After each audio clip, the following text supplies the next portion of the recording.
Hello दोस्तों।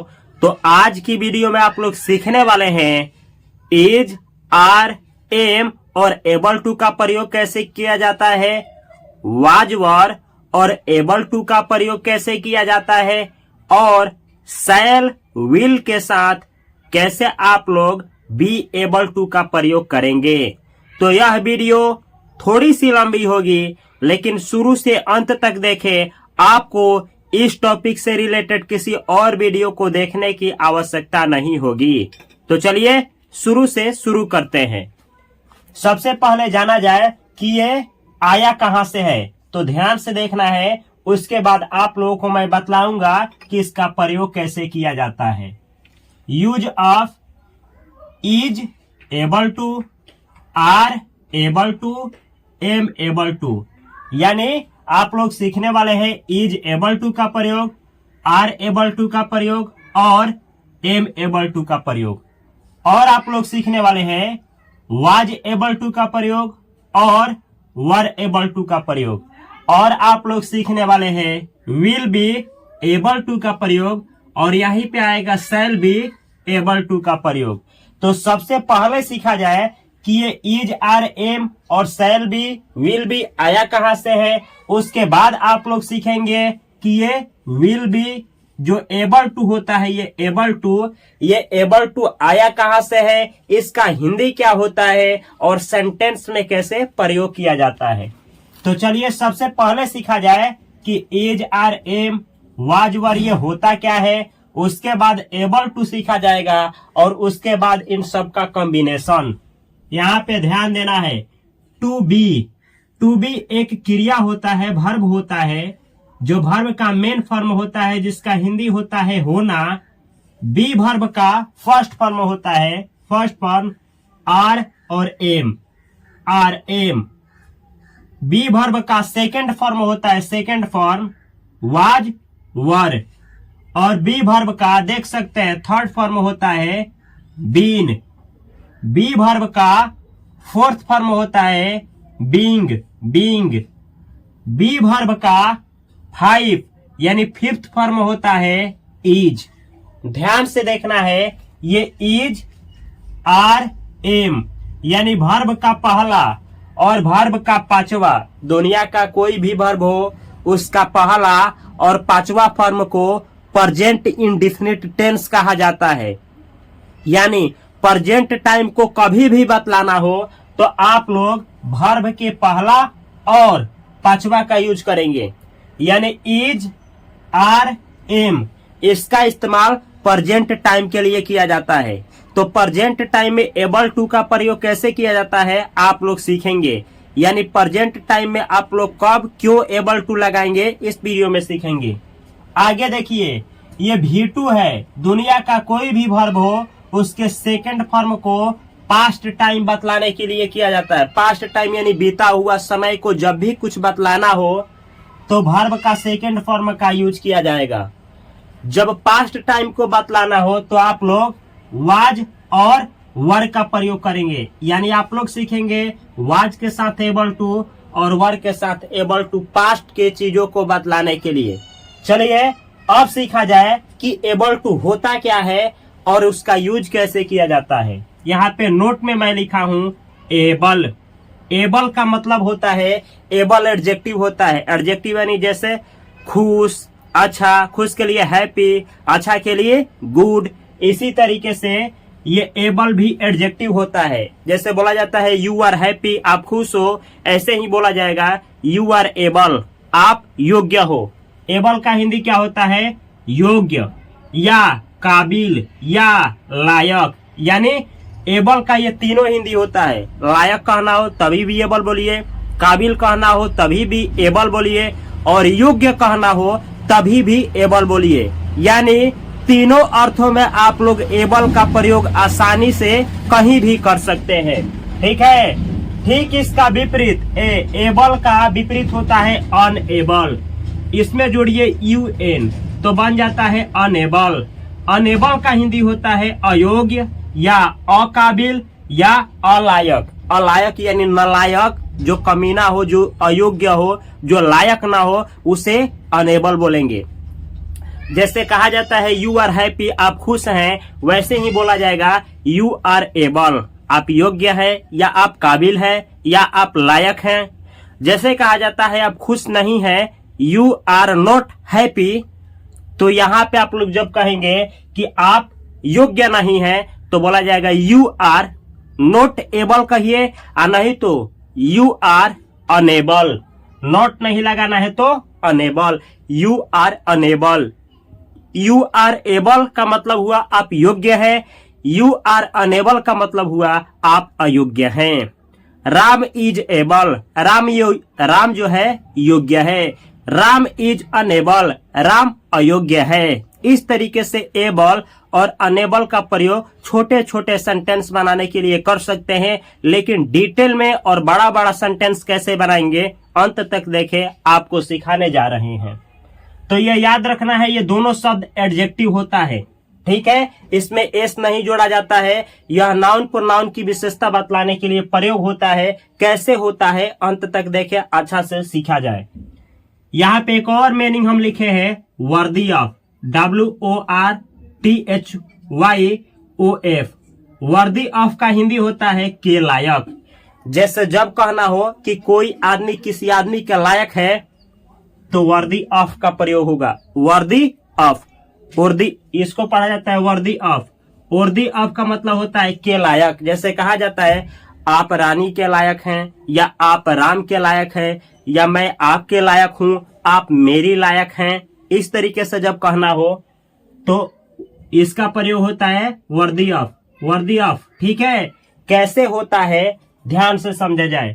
Worthy of का प्रयोग के लायक बतलाने के लिए किया जाता है, पास्ट में, प्रेजेंट में, फ्यूचर में, तीनों में। इसके बाद हमेशा वर्दी ऑफ के बाद आएगा ऑब्जेक्टिव केस ऑफ प्रोनाउन। ये क्या होता है ध्यान से सुनिए। जैसे कहते हैं हम लोग वह के लिए क्या होता है ही, तो ये सब्जेक्टिव केस है। ही के लिए आप लोग क्या बोलेंगे ऑब्जेक्टिव केस, ही के लिए हिम, ठीक है, ही के लिए क्या बोलना है हिम। ऐसे ही सी के लिए हर। इसीलिए आप लोगों के लिए कहना हो तो यू का ऑब्जेक्टिव और सब्जेक्टिव केस दोनों बराबर होता है। दे, वे लोगों के लिए कहना हो तो दे नहीं देम। इस ऐसे ही जब हम लोगों के लिए कहना हो तो भी नहीं अस, ये होता है ऑब्जेक्टिव केस। तो यहाँ पे आप लोग him, her, them, us, you, ये सब प्रोनाउन का ऑब्जेक्टिव केस का प्रयोग करेंगे। या फिर इस जगह पे आप लोग कोई नाउन, राम के लायक वर्दी ऑफ राम, रानी के लायक वर्दी ऑफ रानी, या दो लोगों का नाम, जैसे का नाम राम एंड रवि के लायक वर्दी ऑफ राम एंड रवि। इस तरीके से यहाँ पे नाउन का प्रयोग करेंगे। चलिए अब इसका यूज सीखा जाए डिटेल में। सबसे पहले आप लोग सब्जेक्ट लगाएंगे प्रेजेंट टाइम में। सब्जेक्ट प्रेजेंट टाइम में जब बतलाना हो, प्रेजेंट टाइम के लिए कहना हो कि लायक है, योग्य है, काबिल है, लायक है, ये कहना हो प्रेजेंट टाइम में, तो इज लगाएंगे, आर लगाएंगे, एम लगाएंगे। ये इज आर एम कहां से आया है अभी बतलाए हैं, हम आपको समझाए थे। इज आर एम कब प्रयोग होता है प्रेजेंट टाइम को बतलाने के लिए। तो प्रेजेंट यानी जो चल रहा है अभी, प्रेजेंट में कहना हो आप मेरे लायक हैं, आप दौड़ने के लायक हैं, आप पढ़ने के लायक हैं, आप खेलने के लायक हैं, आप कुछ करने के लायक हैं, आप अंग्रेजी सीखने के लायक हैं। वर्तमान में प्रेजेंट में जब यह कहना हो तो प्रेजेंट के लिए इज आर एम होता है, ठीक है। तो सबसे पहले सब्जेक्ट क्या होता है, किसी आदमी का नाम होगा, या ही, सी, इट, दे, ये जो प्रोनाउन होते हैं यही होते हैं। प्रोनाउन का सब्जेक्टिव केस सब्जेक्ट बनेगा, या किसी आदमी का नाम सब्जेक्ट बनेगा।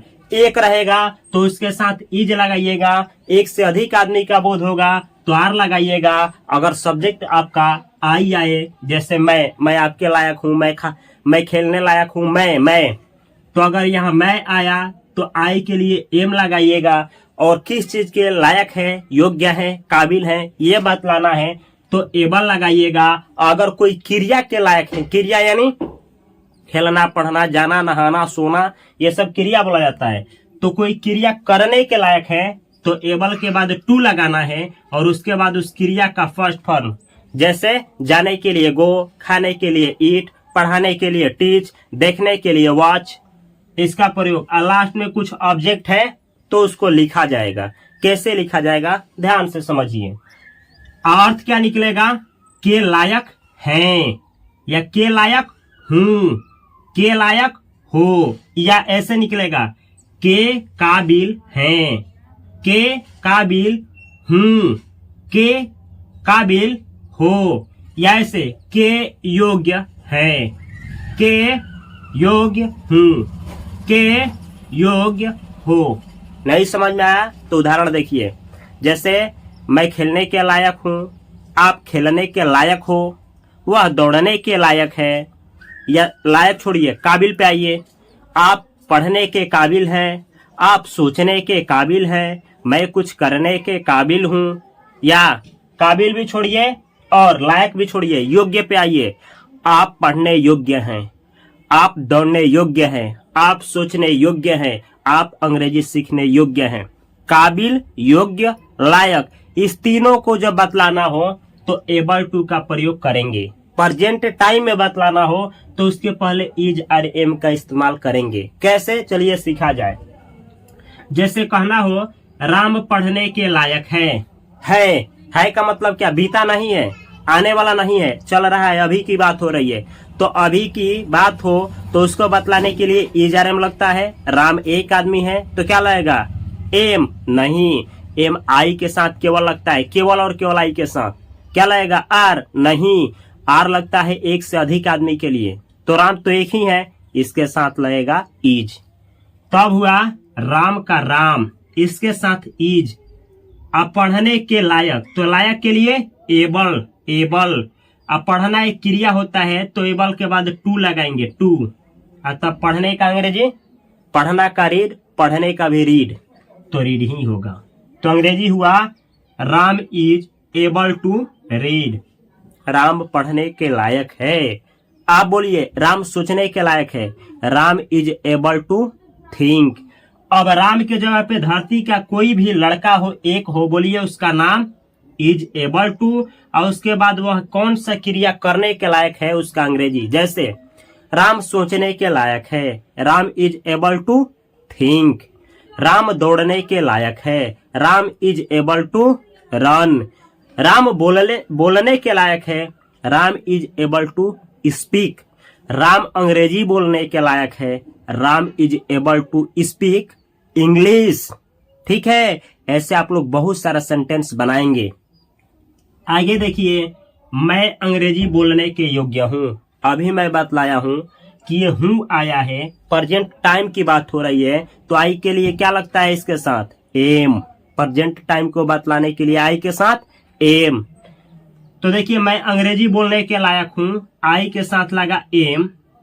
आया है योग्य तो एबल, कोई क्रिया आया है बोलना तो टू से क्रिया को जोड़ दिए, अंग्रेजी के लिए इंग्लिश।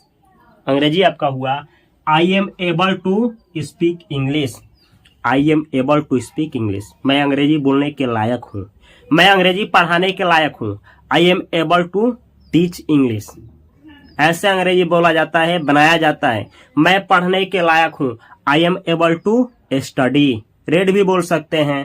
इस तरीके से सेंटेंस प्रैक्टिस किया जाता है। अब हमको कुछ भी बोलना हो कि मैं इस क्रिया को करने के लायक हूँ, सबसे पहले आई एम एबल टू और उसके बाद क्रिया का फर्स्ट फॉर्म। ऐसे बहुत सारा सेंटेंस बना सकते हैं आप लोग। ठीक है, तो देखिए कोई एक नाम हो तो उसके साथ इज लगाइए, वह ही सी के साथ इज लगाएंगे, वह खेलने के लायक है, he is able to play. लड़की रहेगी तो she is able to play, वह खेलने के लायक है, यह खेलने के योग्य है। लायक हो, योग्य हो, काबिल हो, अंग्रेजी यही होगा। जैसे देखिए एक उदाहरण लेते हैं, आप तैरने के लायक हैं। आप मतलब आप लोग, ढेर होता है, ढेर का बात हो रहा है, प्रेजेंट का तो आर लगेगा। यू आर, आर क्यों लगा है, ये आप प्लूरल होता है, प्लूरल मतलब एक से अधिक की बोध कराता है। यू आर, अलायक के लिए एबल, तैरने के बाद तैरने के लिए स्विम होता है, लेकिन इन दोनों के बीच में टू लगाना जरूरी है, नहीं लगाएंगे अंग्रेजी गलत हो जाएगा। You are able to swim, आप तैरने के लायक हैं। चलिए आप लोग सीखिए कि अंग्रेजी से हिंदी कैसे निकालिएगा। यू आर एबल, आप लायक हैं, टू स्विम, तैरने के। हिंदी क्या हुआ, आप तैरने के लायक हैं। लायक के छोड़ करके ऐसे भी कह सकते हैं आप तैरने के योग्य हैं। आप ऐसे भी कह सकते हैं आप तैरने के काबिल हैं। तीनों सेंटेंस सेम है, इंग्लिश में तीनों का ऐसे ही बनेगा अंग्रेजी। हिंदी में काबिल है, योग्य है और लायक है बोल सकते हैं। ठीक है, आगे समझिए। अगर इसी को नेगेटिव बनाना हो तो नेगेटिव का मतलब क्या, कहना हो आप खेलने के लायक नहीं है, आप पढ़ने के योग्य नहीं है, ऐसा कहना हो तो क्या कहेंगे, क्या कैसे? तो याद रखिएगा, सबसे पहले सब्जेक्ट के अनुसार इज या आर या एम लगाएंगे। उसके बाद नोट लगाएंगे। 3 नंबर पे सब्जेक्ट, उसके अनुसार कोई वर्ब इज आर एम में से एक, और उसके बाद नोट का प्रयोग करेंगे। नहीं समझ में आया, एग्जाम्पल देखिए। नोट में दिया हूं, वह पढ़ने लायक नहीं है। वह पढ़ने लायक नहीं है, या वह पढ़ने के लायक नहीं है, या वह पढ़ने योग्य नहीं है, या वह पढ़ने के काबिल नहीं है। सबका अंग्रेजी कैसे बनेगा देखिए। वह के लिए ही, मेल है तो ही, फीमेल की बात होगी तो सी, एक होता है वह तो इसके साथ इज। तो देखिए कैसे बनाएंगे, ही इज। ठीक है, ही इज हो गया। नहीं के लिए अगर आप लोग नोट लगाते हैं, नोट लगा देंगे तो एबल का प्रयोग करेंगे, और नहीं तो नहीं के लिए अनेबल लगाइए। तो ऐसे होगा, ही इज अनेबल। अनेबल का मतलब क्या, नॉट एबल। और तब टू रीड, पढ़ने के लिए। हिंदी क्या हुआ, वह पढ़ने के लिए अयोग्य है। अयोग्य है यानी अलायक है, काबिल नहीं है, वह पढ़ने के योग्य नहीं है, इसका हिंदी हुआ। आप लोग चाहे तो अनेबल के जगह पे नॉट एबल भी लगा सकते हैं। हिंदी में कोई अंतर नहीं होगा और दोनों ग्रामेटिकली सही है। आगे सीखा जाए, जैसे कहा जाता है आप मेरे लायक हैं। आप मेरे लायक हैं, रानी राम के लायक है, मैं आपके लायक हूँ, आप मेरे लायक हैं, ये आदमी इसके लायक है, ये आदमी इसके लायक है। कैसे अंग्रेजी बनेगा समझना है। ऐसे अब वर्दी ऑफ का प्रयोग कैसे करेंगे समझना है अच्छा से। आपके लिए यू, इसके साथ आर, और तब लगाइए वर्दी ऑफ। अब मेरे तो मी, अच्छा से समझिए। आप पहले इतना का अंग्रेजी बनिए, आप लायक हैं, आप लायक हैं, आप लायक हैं। क्या अंग्रेजी क्या होगा, यू आर वर्दी ऑफ। लेकिन वर्दी ऑफ क्यों लगाए हैं, ये बतलाने के लिए कि किसी आदमी के लायक हैं। तब तो यू आर वर्दी ऑफ, किसके लायक, मेरे तो मी। आई नहीं, ऑब्जेक्टिव केस, प्रोनाउन का ऑब्जेक्टिव केस जो यहाँ पे बतलाए थे, प्रोनाउन का ऑब्जेक्टिव केस। आप मेरे लायक हैं, you are worthy of me. आप मेरे लायक हैं, मैं आपके लायक हूँ। अंग्रेजी क्या होगा, मैं आपके लायक हूँ, आई एम वर्दी ऑफ। आपके लायक you, I am worthy of you, मैं आपके लायक हूँ। ठीक है, ऐसे ही कहना हो रानी राम के लायक है। पहले बनाइए रानी लायक है, अंग्रेजी क्या होगा, रानी इज वर्दी ऑफ। किसके, तो देखिए राम, तो लगाइए लास्ट में नाम राम। अंग्रेजी हुआ रानी इज वर्दी ऑफ राम, रानी राम के लायक है। अगर कहना हो कि रानी राम के लायक नहीं है तो क्या बोलेंगे, इज के बाद नॉट। ठीक है, तो ऐसे होगा Rani is not worthy of Ram, Rani Ram के लायक नहीं है।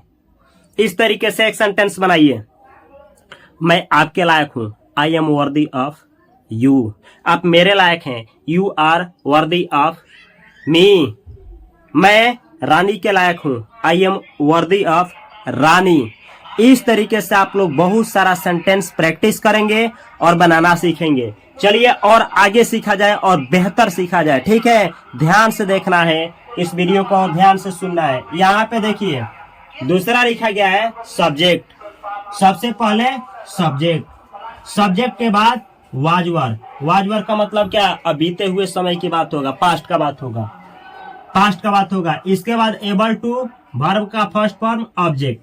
हिंदी क्या निकलेगा, के लायक था, के लायक थी, के लायक थे, या के काबिल था, के काबिल थी, के काबिल थे, या के योग्य था, के योग्य थी, के योग्य थे, ऐसा हिंदी निकलेगा। जैसे मैं पढ़ने के लायक था, आप सोचने के लायक थे, आप कुछ करने के लायक थे, वह कुछ करने के लायक थी, वे लोग दौड़ने के लायक थे। लायक थे पास्ट में बतलाना हो, पास्ट के लिए वाज वर आता है। वाज सिंगुलर सब्जेक्ट के साथ लगता है, वर प्लूरल के साथ लगता है। सिंगुलर का मतलब एक, प्लूरल के लिए का मतलब होता है एक से अधिक का बोध कराने वाला शब्द। जैसे राम पढ़ने के लायक था, राम पढ़ने के लायक था, तो राम के लिए राम और था के लिए वाज, यानी बीता हुआ समय है उसके लिए वाज। लायक के लिए एबल टू और पढ़ने के लिए रीड। तो अंग्रेजी क्या हुआ आपका?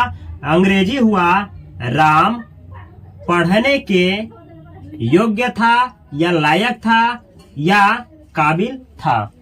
तो याद रखिएगा, कोई एक आदमी हो और उसके बारे में कहना हो कि वह आदमी इस चीज के लिए था, तो उसका नाम उसके साथ वाज एबल टू और कौन सा क्रिया करने के लायक था उसका फर्स्ट फॉर्म, और बहुत सारा सेंटेंस बनाना है। अगला एग्जांपल है, मैं अंग्रेजी बोलने के योग्य था, मैं अंग्रेजी बोलने के योग्य था। कभी भी याद रखिएगा, पास्ट टाइम बीते हुए समय के लिए कुछ कहना हो तो आई के साथ वाज लगता है, वाज, ठीक है, आई वाज। और योग्य था के लिए एबल टू, और किस क्रिया के लिए? बोलने, तो स्पीक, और क्या बोलने? अंग्रेजी, तो इंग्लिश, लास्ट में इंग्लिश।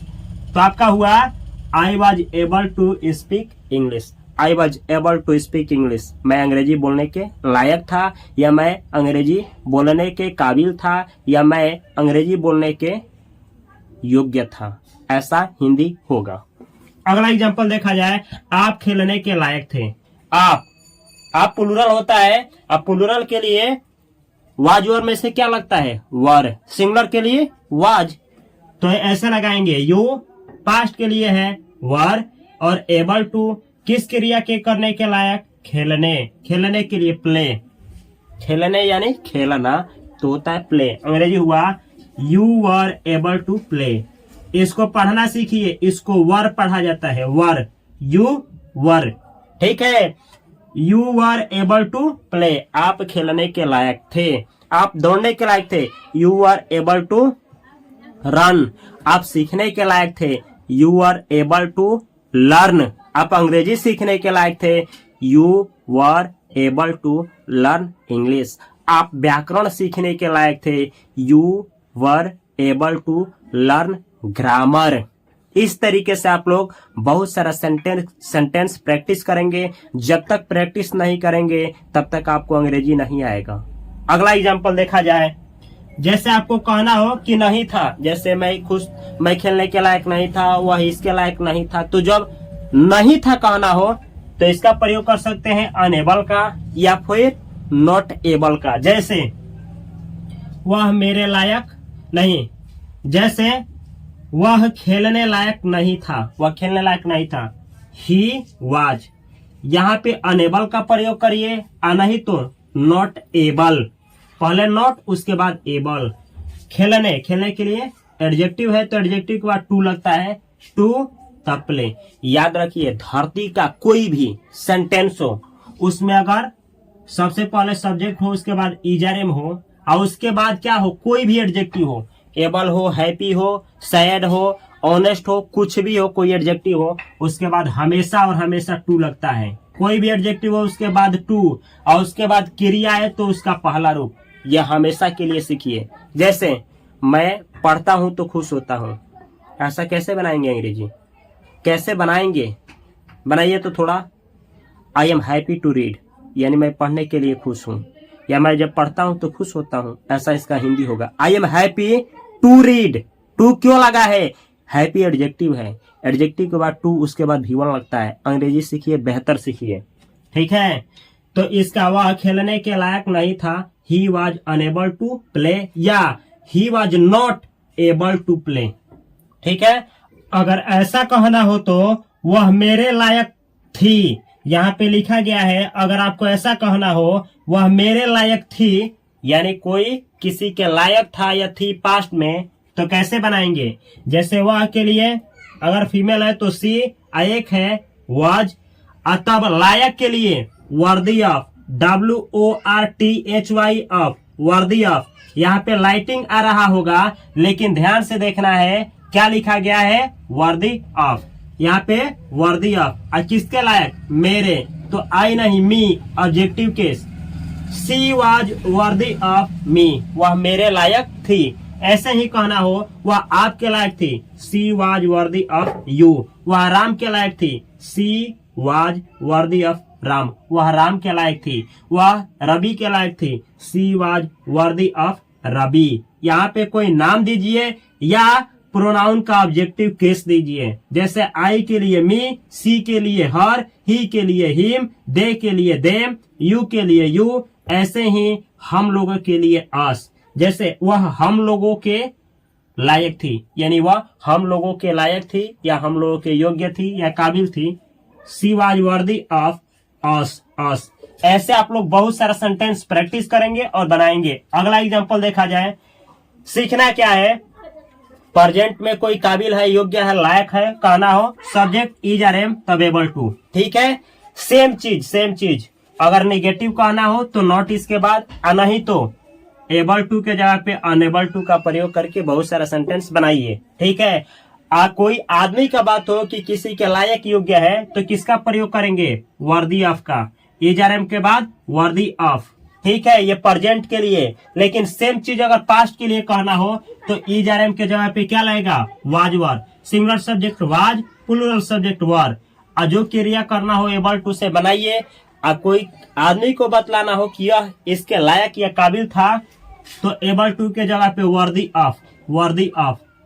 ऑफ। उसके बाद प्रोनाउन रहेगा तो ऑब्जेक्टिव केस, नाउन रहेगा तो नाउन का नाउन। ठीक है, ऐसे आप लोग सेंटेंस बना सकते हैं। चलिए अब देखा जाए पास्ट में कहना हो तो कैसे बनाएंगे। जैसे जैसे कहना हो फ्यूचर के लिए सेम बात, तो सबसे पहले सब्जेक्ट, उसके बाद विल के बाद दुनिया का कोई भी वर्ब उसका फर्स्ट फॉर्म लगता है। तो यहाँ देखिए ना, बी लगा है, बी ये लगेगा। क्यों लगेगा, प्रेजेंट के लिए ये दोनों आ जाएगा, पास्ट के लिए ये फॉर्म आएगा, फ्यूचर के लिए विल के बाद ये लगता है केवल बी। सेल के बाद भी बी लगा सकते हैं, विल के बाद भी बी लगा सकते हैं। हम सेल बी को हटा दिए हैं। क्यों हटाए हैं, आज के डेट में जो अभी मॉडर्न इंग्लिश है इसमें सेल बी का यूज होता है। पहले होता था आई वी के साथ सेल बी लगता था, लेकिन आप चाहे तो विल बी सबके साथ लगा सकते हैं, गलत नहीं माना जाएगा, नहीं माना जाता है, यूज होता है आज। ठीक है, तो सबसे पहले सब्जेक्ट सबके साथ लगाइए विल बी, उसके बाद एबल टू कौन सा क्रिया है, फर्स्ट फॉर्म ऑब्जेक्ट। जैसे यहाँ पे अंग्रेजी में एग्जांपल लिए हैं, आप लोग उसका हिंदी बतलाएंगे, एक का हम बतलाएंगे। जैसे आई अतः विल बी एबल टू। यहाँ पे क्रिया के रूप में स्पीक हम लिए हैं, स्पीक। ऑब्जेक्ट के रूप में इंग्लिश, फ्लुएंटली नेक्स्ट ईयर। अंग्रेजी क्या होगा, नेक्स्ट ईयर का मतलब हुआ अगला साल, समझना है।